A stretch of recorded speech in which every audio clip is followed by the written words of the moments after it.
What's up, guys? Just finished looking over the case of Don and Kevin Ives, Don Henry and Kevin Ives.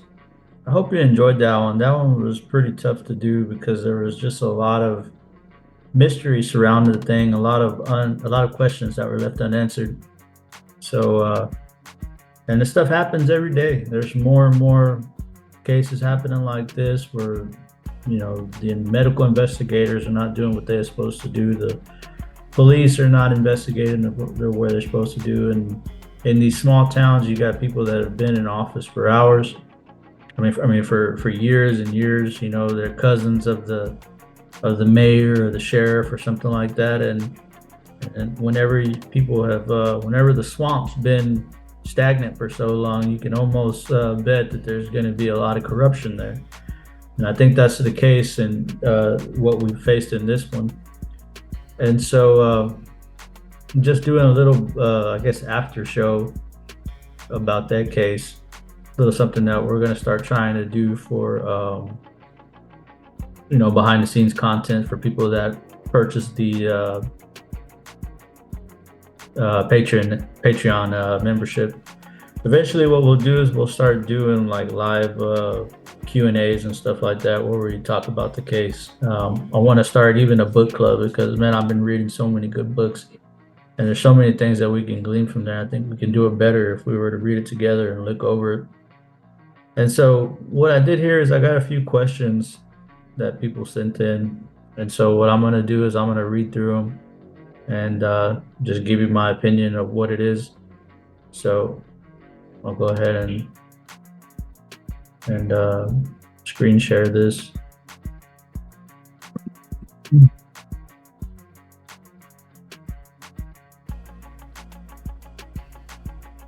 Okay.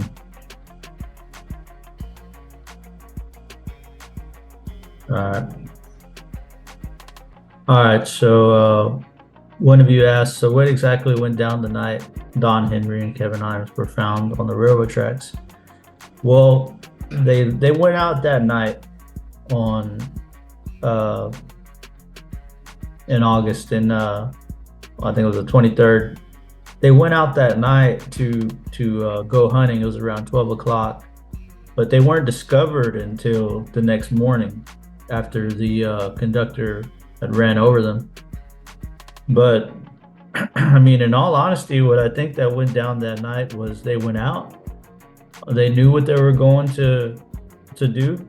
They had the intention that they were going to go and explore these drop sites, and they did that. And I think they ran into some bad people that were out there, some people that couldn't allow them to leave with the information that they had.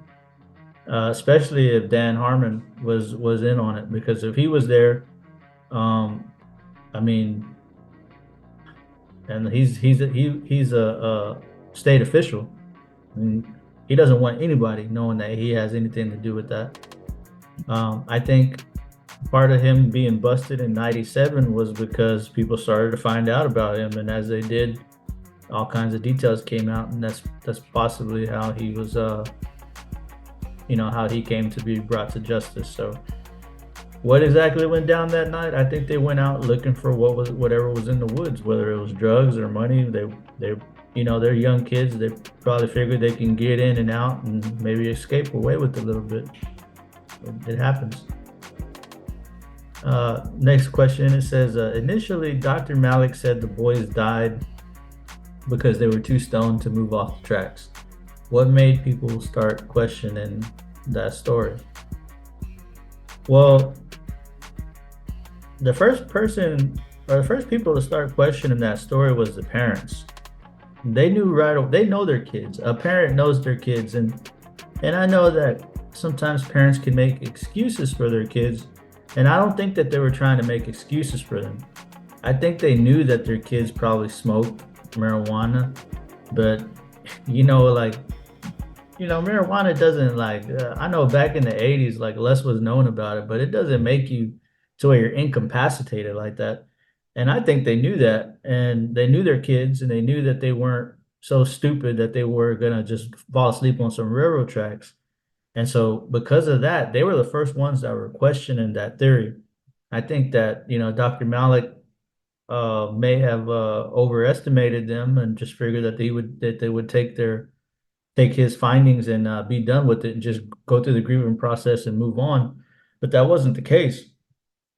And like I mentioned in the show, it wasn't just the parents, but it was everybody that knew him, the friends, the teachers, everybody. They were like, no, that's not Don and Kevin. That wouldn't happen. And so what made people start questioning that story was just the parents knowing their kids. And that's the main thing. When you know your kids and your gut's telling you, no, this is not my son, or this is not how they act, you got to roll with that. I know as a parent myself, I wouldn't take that as okay, well, I guess I better not question this or look any further into it. And so that's what they did. They didn't believe what it was, and they kept digging, and you know, as you can tell, the story got deeper. And so, but the really sad part is that just nothing ever really came from it. And that's really sad. The next question is, how did Don and Kevin's families react when they heard what the medical examiner said about how their boys died? That's kind of the same thing, but yeah, they didn't take it too well. They didn't believe it. I've listened to interviews of Linda um, talking about how she just didn't believe that one bit, that there was no way that was Kevin and Don. I think they knew their kids too well. When they said that they didn't believe it, I believe them. You know, and so they completely objected about that, and that caused them to do some more digging. Uh, Another question. Dr. Joseph Burton took another look at the boys and came up with some different ideas. What did he find that Dr. Malik missed? I mean, Dr. Malik, he didn't really look at shit, if you ask me. Like he looked at a few things, or I don't even know if he did or not, to be honest with you. This is why I said in the show, like either he was incredibly stupid at his job, or he was in on it and was just trying to make this or portray this case in a light where it was just an unfortunate accident. He really screwed up whenever he first said suicide. And that was before the official ruling had been put out. But initially he was saying suicide, and that right there really sparked the parents off, got them heated to begin with. Uh, but Dr. Joseph Burton actually started looking at the evidence. He looked at the shirt of Don, which had a knife wound through the back of it, and so did his body. He looked at the pictures of before the autopsy. Kevin Ives had a indention like in his forehead, like it was like, and when he got the gun, took the gun out of evidence and examined that, it was the perfect shape of the stock from a 22 caliber rifle, the one that he was carrying around. Um, he started looking at the urinalysis, I mean the blood work for Dr. Malik's findings, and he seen that he used the wrong test. So the guy used a urine test on a blood analysis, but to be honest with you, I don't think he did any. I just think that he said, I ran a test and this is what I found. They were able, before Dr. Burton got involved, I was listening to another take on this case. It was from Ashley Flowers and Crime Junkie. And she said that she found that the parents got their own investigator at one time, a guy from Tennessee. And the guy was like, "Yeah, send me the information and let me look it over." Well, they sent it over to him, and they thought they were going to get their first big break in the case, but he said, "No, there wasn't. I agree with Dr. Malik. Like they had a high amount of THC in their blood." Well, it turns to find out that he didn't even test it, and also that Malik only sent him only one of the samples from the boys, so he couldn't. There's no way that he tested for both for Kevin. And so the dude basically lied to the parents and told them that this is what he did, but he didn't, you know. And so those are some of the things that Dr. Joseph Burton found that were contradicting to Dr. Malik's. and was really brought a lot of attention to the case.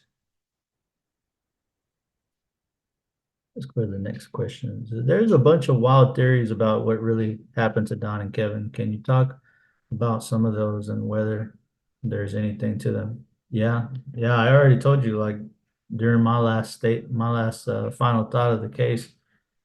I think that and after you hear the videotape or the audio recording of the witnesses that came forward some years afterwards that Mrs. Ives sent to got them in touch with the FBI, and they had to put them in witness protection. Why would you put somebody in witness protection that didn't need it? You know, they obviously knew, the FBI knew that there was a drug operation going on in Alexander, Arkansas. I mean, like they were really close to Mena, Arkansas, and that right there was like the drug central of the state. And so yeah, so what I stick with my assessment. Like they went out that night. It was probably common knowledge around the kids that there was something going on in the woods, and they went over there and they tried to get them a little piece of it.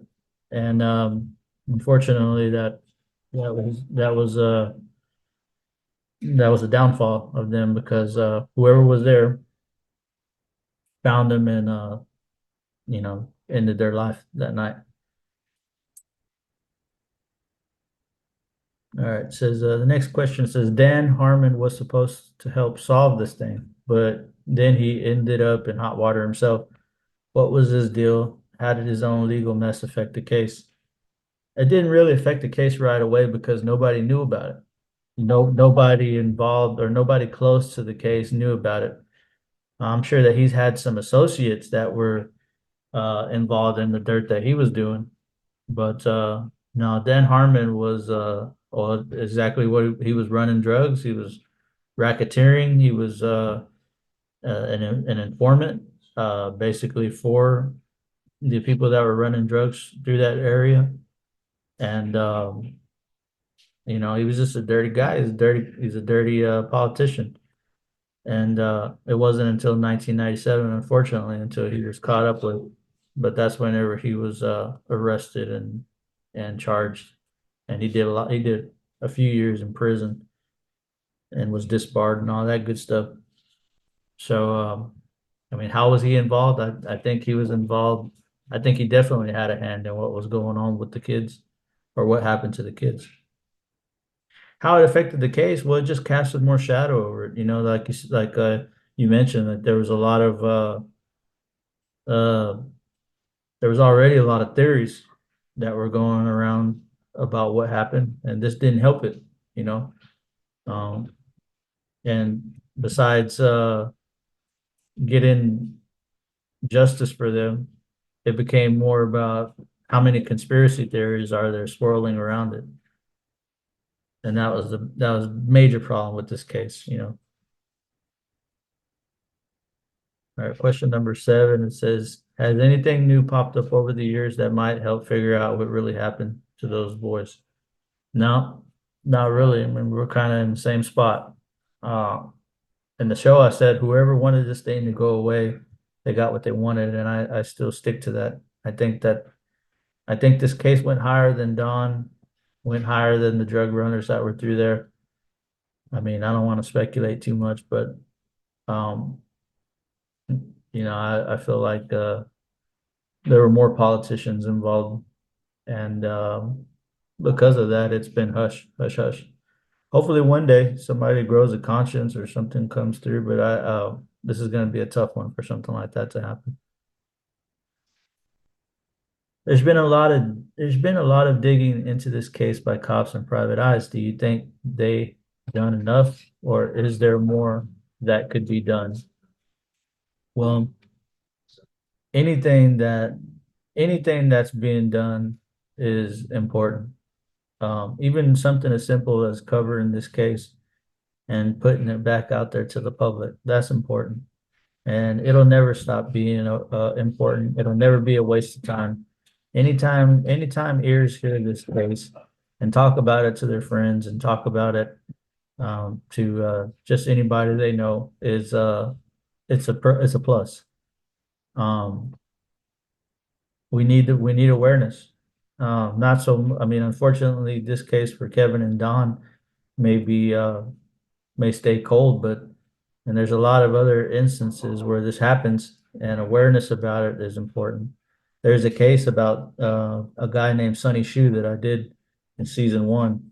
And if you hear that case, the amount of corruption on that case, he even knew, he made a YouTube video saying that if something happens to me, it's because of this man. And this the guy that was he was having beef with was a judge in New York. And so here we go, back to back to our own people of the state. Our enemies are from the state. And so anyways, any awareness brought to that is important. And that's why I myself and other podcasters cover these things.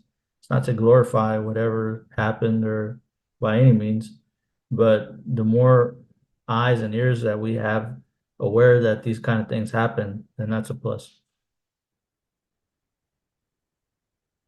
It says this whole situation must have shaken up how folks feel about the police and the courts around there.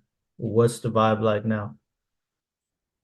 I don't know. I mean, I'm not from Alexander, Arkansas, but geez, I hope it got cleaned up.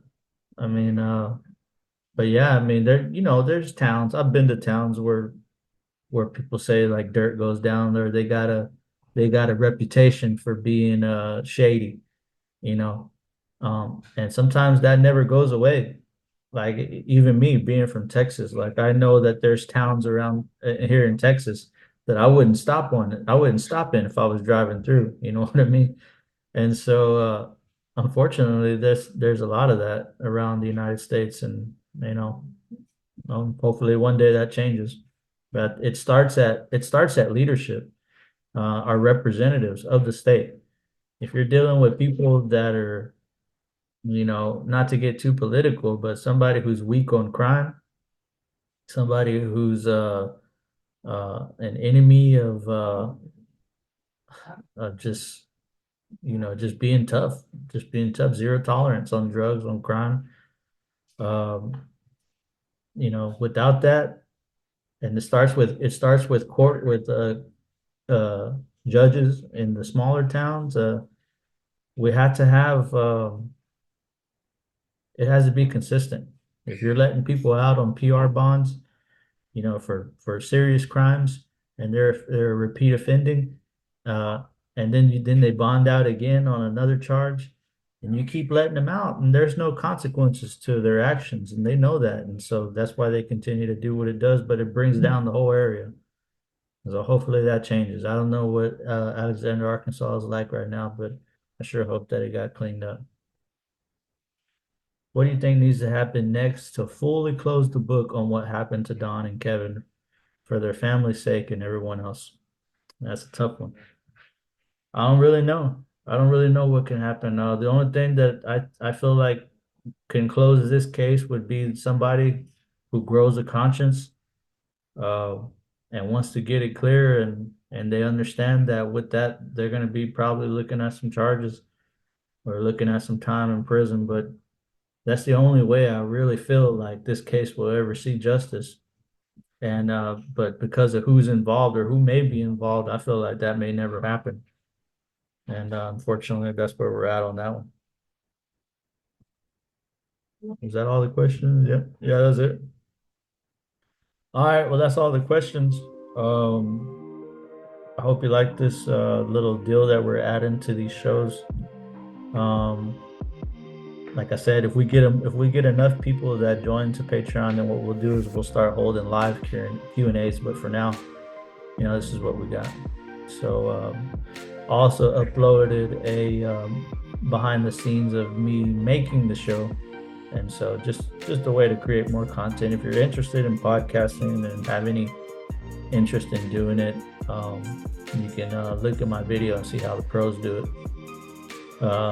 So I show you everything. I show you my setup. I show you how I record, and eventually I'll start showing you how I edit and stuff like that. But I'm not the best, but I'm pretty good. I've been doing it for about a year, and I think I've progressed pretty good. And so If you're interested, that'd be a good way to get an in-depth look of how somebody sets up a show, creates content, and all that good stuff. All right, anyways, I'll see y'all on the next episode. Like I said, we're going to be doing a topic over something called the dead internet theory next time. And that one there gets deep. Let me show y'all what it is real quick.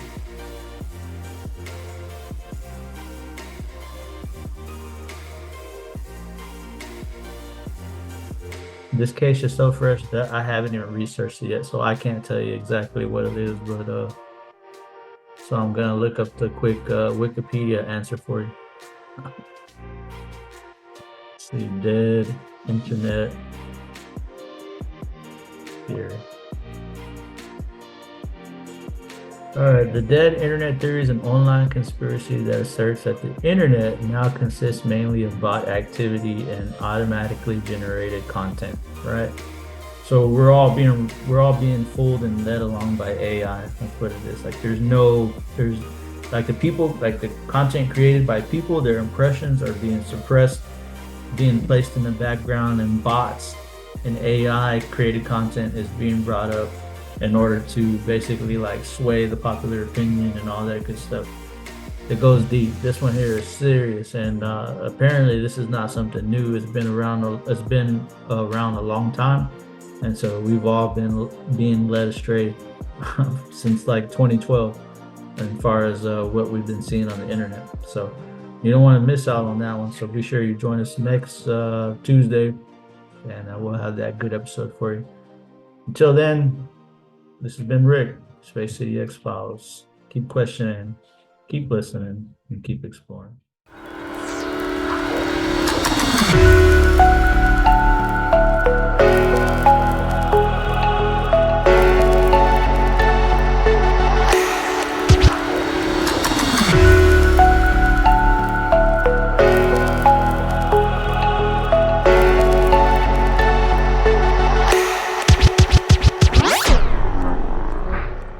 Thank you for listening to Space City X Files. Goodbye.